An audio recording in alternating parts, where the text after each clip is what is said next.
just wanna be successful. I just wanna be successful. I just wanna be successful. Drizzy. Oh yeah, trap, feel ya.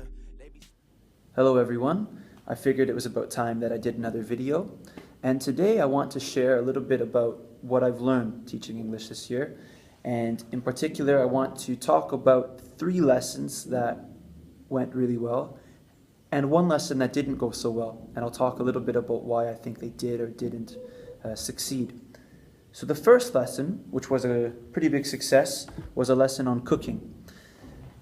Not that I showed the students how to cook, because that's not a great idea, but the theme was cooking.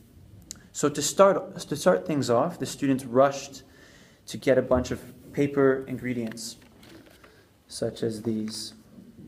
And sort of like Top Chef, they had a few seconds to choose, and so they came back to their little groups with sometimes a weird mix of ingredients, but with those ingredients they had to create a meal and then describe to the class what they did, how they did it, describe the food.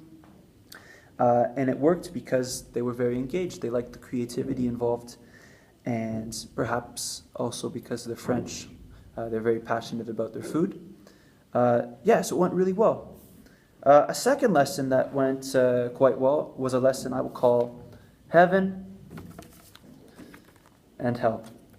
And in this lesson, the students started things off by a competition of rock, paper, scissors, and they loved it. And if they won rock, paper, scissors, they went to the heaven side of the class, and if they lost, they went to the hell side. If they went to the hell side, they drew a question like this one, which was a little bit negative. What we were practicing was if I, then I would. Conditional sort of questions. So this one is, if I were stuck in English class forever, ... then the student had to fill in the blank. So if I were stuck in English class forever, I would be very unhappy. For example, something like that. They really liked it. The positive questions, like this one. One example is, if I could eat dessert all day, ... I would choose chocolate cake. I don't know why. But they really enjoyed that, the creative aspect and the competition as well. A third lesson that went really well was just before Christmas time. We did a little activity on Christmas traditions. So I explained briefly about things we did in Canada, and then the students had to explain to me what they did in France. And so they drew a little paper which specified if they had to tell me about the food they eat on New Year's Eve, or the gifts they receive on Christmas. And they really enjoyed the responsibility of explaining to me what they did. It wasn't too personal, because since they're adolescents, I find that if it's too personal, it makes them tend to shy away. But they did enjoy that it was their culture, and they were sharing it with me, and they were explaining it to me.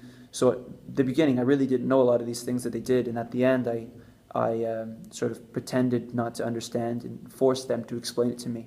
So they enjoyed that because they got to share it. And one lesson that didn't go so well was towards the beginning of my time here. We did a sort of celebrity Guess Who I Am game, where students were given a celebrity name. They couldn't see it, and they had to guess who they were by asking questions to their little group members, such as, am I a man, am I a woman, am I an actor, am I an athlete, etc. And basically it was too difficult. They didn't have the vocabulary, they didn't have the visual supports, they couldn't ask the questions, they couldn't guess who they were, so they were bored and frustrated. So it was too hard.